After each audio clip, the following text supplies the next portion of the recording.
Okay, we're live, and we are alive.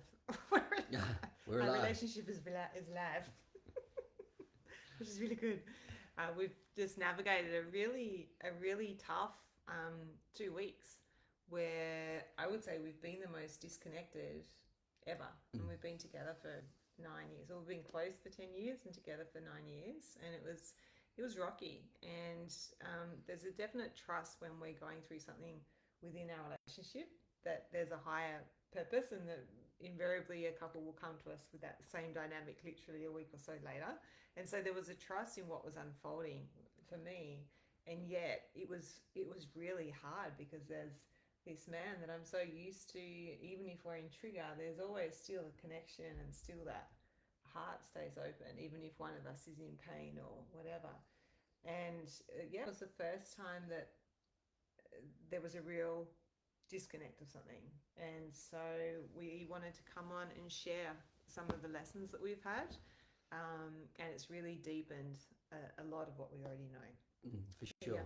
And yeah, obviously, we want to share to be of service and be humble that we're in this work. And there was also these reflections around us, either in our clients or our friends or at my men's group, that a lot of people are going through really tough relationship issues at the moment. Mm. And so I know one of my big issues was I was feeling really dysregulated. And one of the symptoms of that was I wasn't handling the chaos very much or loud noise. Uh, with the kids in the house, and we have got house renters going on, uh, and just all the turbulence of dealing with family, running a business, trying to maintain friendships and familial relationships. Just it was all getting really overwhelming, and because of that dysregulation, I was tired. I was really in my fight or flight mode most often, and so that would mean that because I'm in a state of safety and survival, I'd get aggressive, and there's a couple of times where that got quite damaging. It was never physical, but yeah, emotionally aggressive, and yeah, it was really tough. And when I notice when I'm dysregulated, and it's really common for a lot of people when our nervous systems and our cups aren't full, then that's when our habits and our dysfunction will play out. And most often, when I'm or we're triggered, we can usually contain that to a degree and not let those behaviors and patterns play out. But this was the first time in a long time that I know I didn't have the capacity to really contain myself, and it created some really uh, clunky, clunky relating. Mm. Yeah, we had our first night ever where we didn't actually repair before going to bed. And there was one night where I went in to repair, and in retrospect, and something that we teach is always seek consent before asking to repair, because if there's no point in me talking to Aaron if he's closed, I have to check to see if he's open, and with a simple, is it okay if we speak to this, But I came into the room because it was getting close to bed, and I didn't want to go to bed without repair, and I started coming in, and there was, I think, because I had been in the face of some emotional aggression for the energetics. Okay, I felt my past habit would be to go into the martyr and what we call mopey, moping me. It's not fair, blah blah blah. And as I'm strengthening that muscle and coming into balance, I kind of went a little bit the other way, and I was kind of in a, what, fuck you. I want to come in and talk to this, and so I came in to repair, and yet I really came in actually with a bit more of an aggressive energy. I didn't come in with a genuine um, I wanted to repair, and I wanted him to see that he'd been wrong. There was this sense of like being wronged and injustice, and that sort of thing, rather than let's really come back to love. And there's a fine art of having healthy boundaries, and knowing what is and isn't in agreement and in coherence with what you want in your relationship with your beloved. So there's a fine line between that and knowing how to call those boundaries and those agreed parameters forward. And then also I was in a, actually this is not right, but it was like I was meeting your aggression with rebuttal, and it didn't work. Yeah. It didn't work. Yeah, because Yeah. you're right. I could sense that kind of fuck you energy, and my reaction was like, well, fuck me, well, fuck you. Like, I can, yeah, Yeah. yeah. So, yeah, it was a big dose of humble pie because literally that day I was on a call with a couple, and I was saying, look, if you guys repair before going to bed, then you're in the top, you know, 10 percentile of couples out there. Majority of couples don't repair before going to bed, and I had boasted that we'd never gone to bed without repairing, and I totally fucked that. So, yeah, there's a heap of irony there, and yeah, humble pie. So, and that's what I mean. Like there was something really rippling through the collective, and that's not to shirk responsibility. It's to create relationality of like, yeah, times are tough at the moment, and for a lot of people, it's playing out in their immediate relationship. And yeah, as Greer shared, it's immensely important that we get consent before we try to repair, and that we're centered before we try to repair. Because as Greer shared, she wasn't actually wanting to repair from a place of like genuine, what we call wise adult place of being in our prefrontal cortex. There was still kind of a fuck you energy.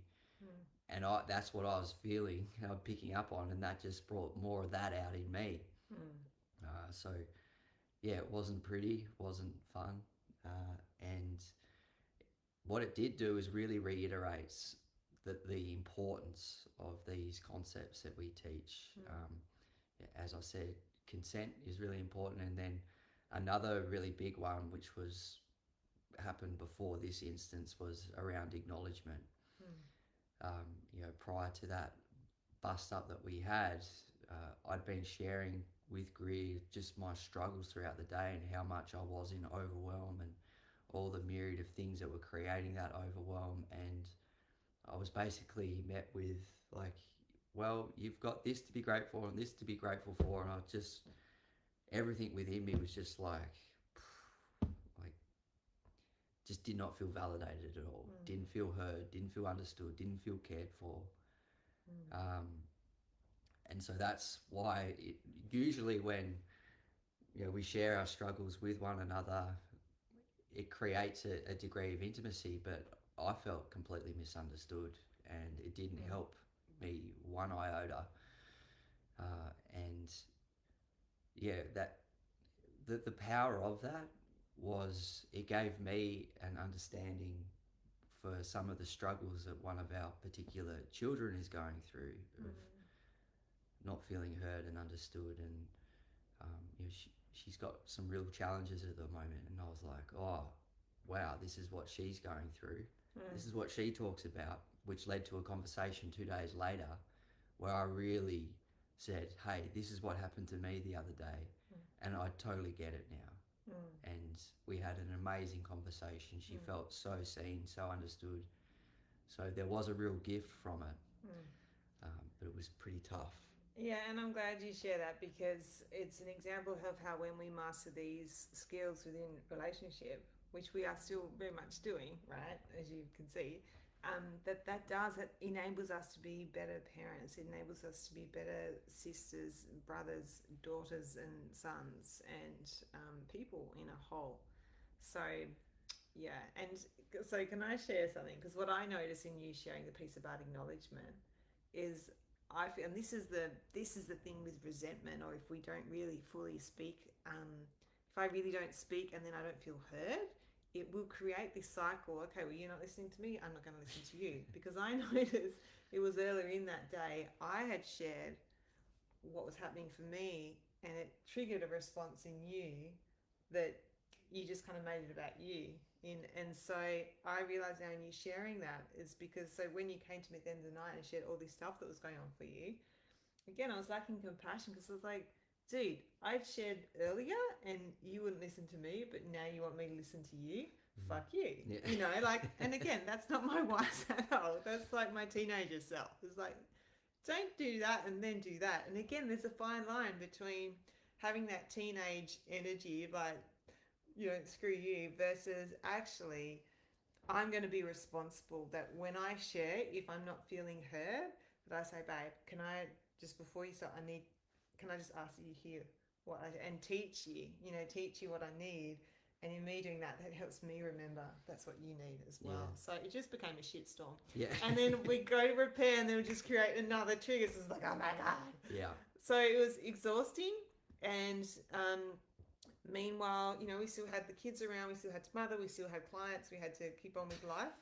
And it was really hard, and it felt like it wasn't quite going to end. And I shared yesterday that it was. Oh, you go. Would you want to say something? Yeah, I would say that I know for me, part of what was happening was all my beliefs of not being lovable and not being enough were coming up, and they were perpetuating this behavior of not being lovable, which is really common. It's really I'm sure you've got a myriad of examples to share. Then please go ahead. No, it was more that I knew what was happening during this. Like I knew in your unlovability. I'm like, yeah, I don't really love you right now. Yeah, exactly. Because you're being a dick. Yes. And I still loved you, but I definitely didn't like you. Yeah, fair enough. And it's often really hard to see within ourselves, like when we're in these reactive places or we're dysregulated and our unlovability is up, then we perpetuate these patterns of behavior that are so difficult to love. They're really annoying. Aggressive, walled off, pushing people away, being overly defensive. Like, yeah, that is really hard to love. Especially when you're 35 and not 5. Yeah, and that's what will create a perpetual shitstorm of unlovability and a lack of love. So, yeah. Yeah. And it's actually, it's been an interesting process for us to really come back together into love. Like it's taken a couple of days and a couple of practices at it for it to really actually come back together. And I know because of my behaviour, I created a lack of safety for Greer, and that started to damage the trustability as well. So I'll let you speak to that. Yeah, I really noticed because when we were on the repair journey, which again was a few days, and it's not like there was one instance, it was just like this multiple incidents took us apart, and then we were kind of coming back in, but it was rocky coming back in, whereas normally we'll have an instant and we repair. Yeah. That's normally how we roll. And this just it's like you think the turbulence is over, it's like, oh, it's like, so what I noticed is there were a couple of times that I was opening and becoming vulnerable and leaning in and like going to share what was happening for me, but then I was met with that. And so again, energetically, I'm like, okay, so it's not, okay, I need to come back here again. And again, there's that fine line of awareness and coming to acceptance that our partner may be in whatever state, and so okay, I'm just going to distance, going to check in. If it's not right, I'll come back, and having healthy boundaries versus basically that's nuanced. And what had happened is that it's a vulnerable space to be in when we open. And likewise, I think that's why when you shared that, it was a very vulnerable share, and normally I would have totally been there for you. Like I've never responded that way when you've shared so vulnerably. Yeah. But that had the same effect on you. Then you're just like yeah. So what I noticed, and as Aaron said, we had a few practices which helped us come back. This like taste of coming back. But yesterday morning I had some sadness in the morning, and you came in, I had tears, and I said, I feel sad that we'd gone that far apart. I didn't think we could do that. And I shared something, and that was upsetting for you. And and then we had the morning as a family, and then we had some time together, and we were having lunch, and then we went to go back and get our son, and I was just getting quieter and quieter, and all of a sudden, without, I wasn't dying, going, what is it? What's still there? I was just like, okay, there's still something in me that I haven't quite seen yet. And as we were driving, and I wasn't talking, and that's always a sign that there's something going on. And I could see Aaron like looking at me, going, uh oh. And we pulled up, and he said, is there anything that you want to express? So he invited the sharing, and I said, we're about to go into a room full of people. So I said, I don't know if now's a good time. And at the same time, I knew, it's like, reminds me of those years of women's circles where I wouldn't think I had much to share, then all of a sudden, like, boom, like, oh. And so I had to express. And what happened, what I realized is that the reason why I hadn't been able to really let it go, it's not because I had to make my point. You've got to see that this happened. That's not, it's like there was this deep awareness of um, kind of standard of relating, and the container, the crucible within each our relationship. I felt like that had been violated or cracked.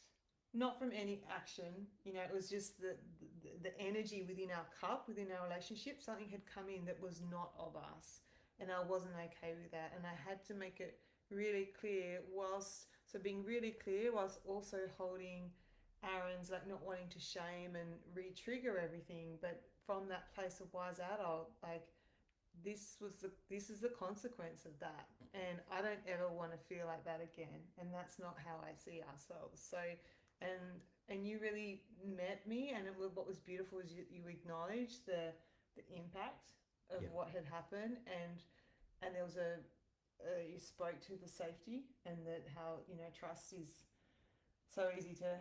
It's one of the easiest things to break and the hardest things to get back. Yeah, and yet in your holding of what I shared, you put in a big trust nugget. I felt safe to share that with you, and so since then, we're kind of back, and we're just continuing to come in deeper, and so yeah, we thought we'd share. Yeah. So, anyone else been eating humble pie? Can be quite bitter at times. Yeah. It's not necessarily a sweet and delicious pie. Yeah. And it's, now that we're out of it, there's always things to learn. And one of the teachings that we always share is that, these triggers can be the gateway to deeper intimacy, and that really is what it is. And you had very profound dreams last night. That again, what's playing out, it's not in this one-dimensional thing. Like, there's so much playing out, and so much that comes to be seen and to be loved within the relationship. So yeah, and what my dreams showed me was that I'm very clearly still integrating some dark stuff from my teenage years, and that had been influencing what was coming up within us. And this is one of our core messages that we have for couples, is like, you're not just in relationship with the person in front of you, you're in relationship with their whole history. And when things are popping up in the present, and it's a core trigger, it's something from the past that's coming up, that's needing to be integrated, and it needs to be met with love. And it's not always met with love, but these processes of forgiveness and repair can help us integrate those parts of us that feel unlovable, that weren't met, that weren't heard. And this is how we bring each other into greater levels of wholeness, and creating a really powerful relationship, which becomes a crucible for our own healing and awakening journey. Yeah, and it's okay if I just add one thing onto that, because it's, again, if something comes up and it's here to love, it's not always easy to love that when it's something. And I had the thought multiple times, I feel like I'm in relationship with 17-year-old Aaron, and from what you told me at that time, I really felt that, and that's what was so hard. I couldn't feel my husband. Yeah. And I didn't really want to be in a relationship with a 17-year-old. Fair enough. But what I could do was bring awareness. And so obviously I had my shadow stuff of not realizing that, I hadn't sought consent and a few things like that. But with awareness, as I'm able to look around and you're able to share, and we have a bit more curiosity, a bit more space from what's happening, that that makes it easier to bring the love to it, because Yeah. it's the awareness. There's less. There's this realization. This isn't just me. This is my karma. This is my dharma. This is my ancestry. This is the collective. This is yeah. Yeah. Just like that, a big sigh of relief. Yeah. Never again. We'll never have a trigger ever again. Never like that. Yeah, well, one of the gifts is feeling so guilty is I'll do everything in my power to make sure I stay regulated. Promise. Thanks, babe. Bye.